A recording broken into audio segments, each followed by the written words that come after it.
ইয়া আইয়াতুহা নাফসুল হামিদা উখরুজি ইলা রাব্বিন রাদিন আনকি গায়রি গাদাবা, এই প্রশান্ত আত্মা বের হও তোমার রবের দিকে, যে রব তোমার প্রতি সন্তুষ্ট, তিনি অসন্তুষ্ট নয়। আল্লাহ রাসূল কয়, এরপরে মালাকুল মউত তার রূহটাকে কবজ করার সাথে সাথে ওই যে লক্ষ লক্ষ ফেরেশতারা তার দুই পাশে সারিবদ্ধ হয়ে বসে আছে, তারা জান্নাতি রুমাল নিয়ে, রেশমি রুমাল নিয়ে তার রূহটাকে নিয়ে উপরের দিকে যায়। কুল্লু নাফসিন যায়িকাতুল মাউত, আল্লাহ তাআলা বলেন প্রত্যেকটা প্রাণী মৃত্যুর স্বাদ গ্রহণ করে।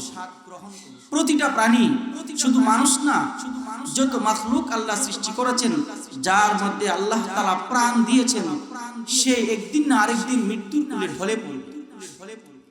আর আমরা মানুষ তো আমাদের কোরআন হাদিসের সেই প্রমাণ আমাদের বিশ্বাসকে আরো মজবুত করে দেয় যে আমার সামনে তো আমার বাবার ইন্তেকাল হয়েছে, আমার দাদার ইন্তেকাল হয়েছে, আমার প্রতিবেশীর ইন্তেকাল হয়েছে, অতএব আমাকে একদিন এই দুনিয়া থেকে ছেড়ে চলে যেতে হবে।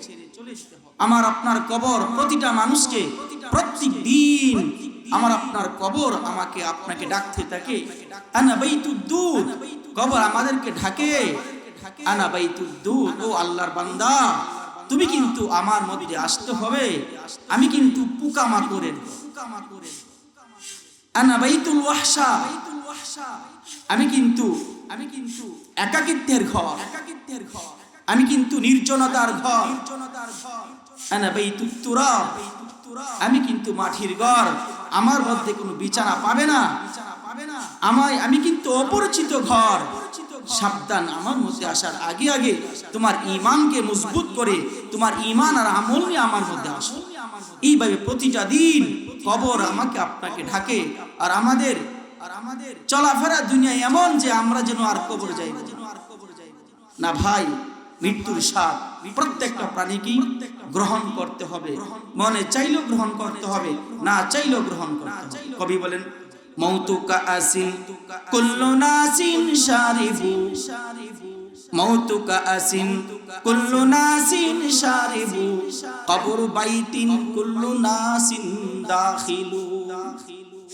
প্রত্যেকটা মানুষকেই মৃত্যুর স্বাদ গ্রহণ করতে হবে, প্রত্যেকটা মানুষকেই অন্ধকার কবরের জগতে যেতে হবে, এটা সুনিশ্চিত, তা থেকে বাঁচার কোনো উপায় নাই। তো ভাই, এই অন্ধকার কবর গেলেই তো শেষ না, আমার জিন্দেগি শুরু হবে। আমরা তো মনে করি এই দুনিয়ার জিন্দেগি আমার আসল জিন্দেগি, মৃত্যু হয়ে গেলে আমার আর হিসাব নিকাশ দিতে হবে না, এমনটাই আমরা মনে করি। না না ভাই, এই জিন্দেগি, এই দুনিয়ার জিন্দেগি আমার প্রকৃত জিন্দেগি নয়। কবি বলেন, মौत कुसम जाहे गाफिल, मौत कुसम जाहे गाफिल, इख्तितामे जिंदगी दर हकीकत मौत के बाद इब्तिदाए जिंदगी। কবি বলেন যে না, এই দুনিয়ার জিন্দেগিটাকে আমরা মূর্খ মানুষরা মনে করে এটাই প্রকৃত জিন্দেগি। না ভাই, এই জিন্দেগির পরে, মৃত্যুর পর যে জিন্দেগি শুরু হবে সেটাই হলো প্রকৃত জিন্দেগি। এজন্য ভাই, মৃত্যুর ভয় আমার মধ্যে আপনার মধ্যে আনতে হবে। কার ডাক যে কোনদিন এসে যায়, মৃত্যু থেকে কেউ পালাতে পারবে না।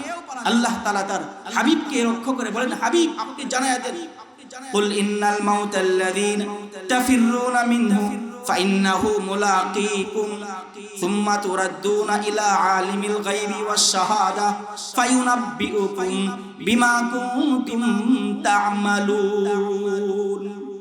রব্বুল আলামিন তার হাবিবকে বললেন, হাবিব আমার, আপনি আপনার উম্মতদেরকে জানায়া দেন, তারা যে মৃত্যু থেকে পলায়ন করে, মৃত্যু থেকে বাঁচার জন্য চেষ্টা করে, পলায়ন করুক না কেন, মৃত্যু অবশ্যই তাদের মুখোমুখি হবে। সেই মৃত্যু তাদেরকে একদিন রব্বুল আলামিনের দরবারে উপস্থিত করবেন।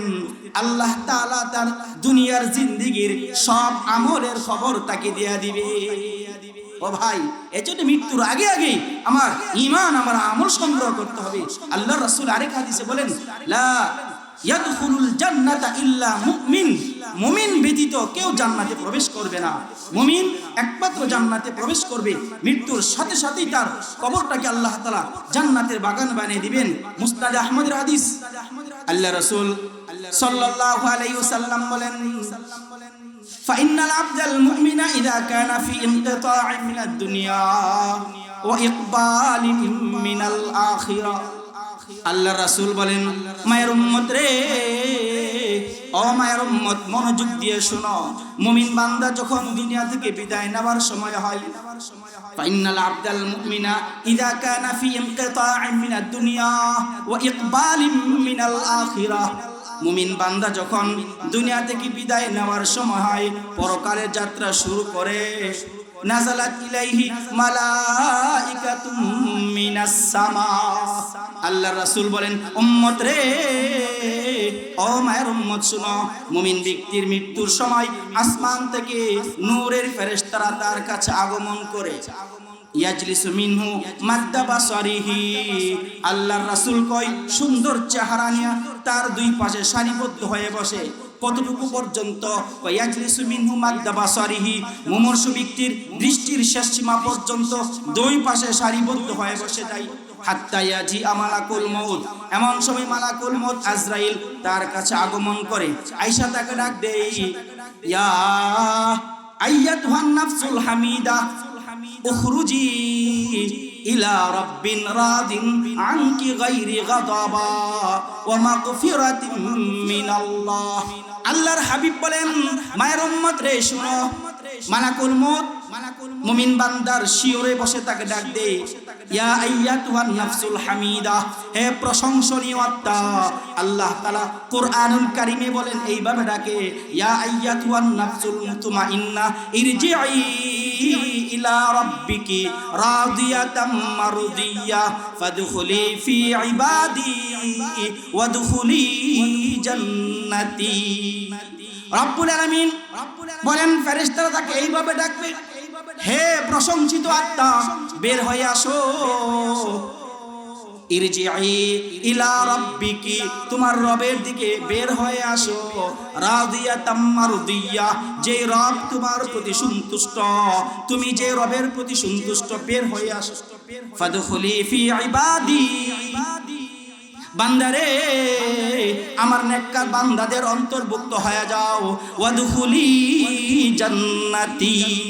আল্লাহ বলেন, মায়ের বান্দা, তুমি আমার নেককার বান্দাদের অন্তর্ভুক্ত হয়ে জান্নাতে প্রবেশ করো। ও ভাই, এইভাবে মুমিন বান্দার সময় এই মালাকুল মউত তার প্রশংসা নিয়ে ডাক দিবে, ইয়া আইয়াতুহান নাফসুল হামিদা উখরুজি ইলা রাব্বিন রাদিন আনকি গায়রি গাদাবা। এই প্রশান্ত আত্মা, বের হও তোমার রবের দিকে, যে রব তোমার প্রতি সন্তুষ্ট, তিনি অসন্তুষ্ট নয়। আল্লাহ রাসূল কয়, এরপরে মালাকুল মউত তার রূহটাকে কবজা করার সাথে সাথে ওই যে লক্ষ লক্ষ ফেরেশতারা তার দুই পাশে সারিবদ্ধ হয়ে বসে আছে, তারা জান্নাতি রুমাল নিয়ে, রেশমি রুমাল নিয়ে তার রূহটাকে নিয়ে উপরের দিকে যায়, ফায়াসআদুনা বিহা ইলা সামা। আল্লাহর হাবিব বলেন, উম্মত রে, ও মায়ের উম্মত শুনো, মুমিনের রূহটাকে নিয়ে ফেরেশতারা আসমানের দিকে চলে যায়। আল্লাহ তাআলা ডাক দেয়, উকতুবু কিতাব আবদি ফি আল্লিয়িন। ও ফেরেশতারা, আমার মুমিন বান্দার রূহটাকে তোমরা ইল্লিয়িনের মধ্যে লিপিবদ্ধ করে দাও। এদিকে ফেরেশতারা মুমিনের রূহটাকে ইল্লিয়িনের মধ্যে লিখে দেয়, এদিকে মানুষ তার ওই মুর্দাকে গোসল করাইয়া, কাফন পরাইয়া, জানাজার নামাজ পড়িয়া যখন কবরের মধ্যে দাফন করে দেয়, আল্লাহ তাআলা ওই রূহের সম্পর্ক দেহের সাথে করে দেয়। এমন সময় দুইজন ফেরেশতা তার কবরে প্রবেশ করে, হাত্তা ইয়াজি আমালাকান। আল্লাহ রাসূল কয়, ওই মুর্দারের কবরের মধ্যে দুইজন ফেরেশতা প্রবেশ করে। দুইজন ফেরেশতা আয়েশা ফাইজলিসানিহি ওয়া ইয়াসআলানিহি, তার কবর থেকে উঠায়া বসা এবং প্রশ্ন করে, মার রাব্বুকা, তোমার রব কে? সে ব্যক্তি জবাব দেয়, রব্বি আল্লাহ, আমার রব হলেন আল্লাহ। আবার প্রশ্ন করে, ওয়া মা দীনুকা, তোমার ধর্ম কি? মুমিন বান্দা কবরে জবাব দেয়, দীনি আল ইসলাম। আবার প্রশ্ন করে, ওমান হাযার রাজুল আল্লাযী বুইসা ফীকুম, সেই লোকটাকে যাকে তোমাদের মধ্যে প্রেরণ করা হয়েছিল। মুমিন বান্দা কবরের ভেতর থেকে জবাব দেয়, হাদা নবিয়ুনা মুহাম্মাদুন সাল্লাল্লাহু আলাইহি ওয়াসাল্লাম, তিনি হলেন আমার নবী মুহাম্মাদুর রাসূলুল্লাহ সাল্লাল্লাহু আলাইহি সাল্লাম। আল্লাহ তাআলা আরশ থেকে ডাক দেয়, এই ফেরেশতা তাম তাম আন সাদাকা আবদি, আমার বান্দা যা যা বলেছে সব সত্য বলেছে। ফেরেশতারা রে, আমার মুমিন বান্দা দুনিয়ায় কত কষ্ট করেছে, আমি আল্লাহ আমার বান্দাকে আর কষ্ট দিতে চাই না। পাতলা কাপড়ে, কাফনের কাপড়ে, ঠান্ডা মাটির মধ্যে শোয়া আমি আল্লাহ তাআলা তাকে কষ্ট দিতে চাই না। আফরিশুহু মিনাল জান্নাহ ওয়া আলবিসুহু মিনাল জান্নাহ ওয়াফতাহু লাহু বাবান ইলাল জান্নাহ।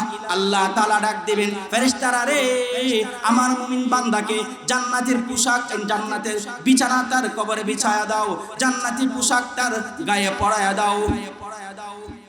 ওয়ালবিসুহু মিনাল জান্নাহ ওয়াফতাহু লাহু বাবান ইলাল জান্নাহ। শুধু তাই না, আল্লাহর হাবিব বলেন ফেরেশতারা তাকে জান্নাতের সাথে তার কবর সংযোগ কায়েম করবেন।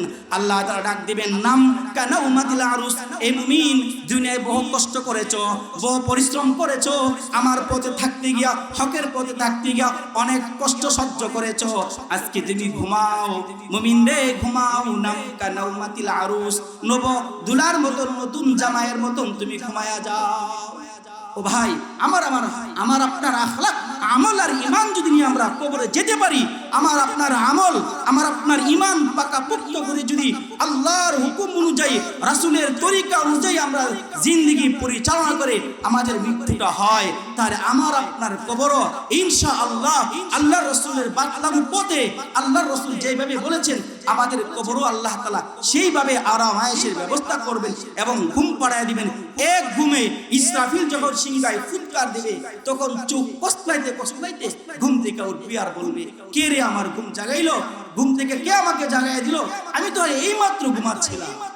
এই জন্য ভাই, আমার আপনার আমল, আখলাক, ঈমান আমরা ঠিক করি। আল্লাহ তাআলা আমাদের সকলকে ঈমান আমল নিয়ে দুনিয়া থেকে বিদায় হওয়ার তৌফিক দান করুন।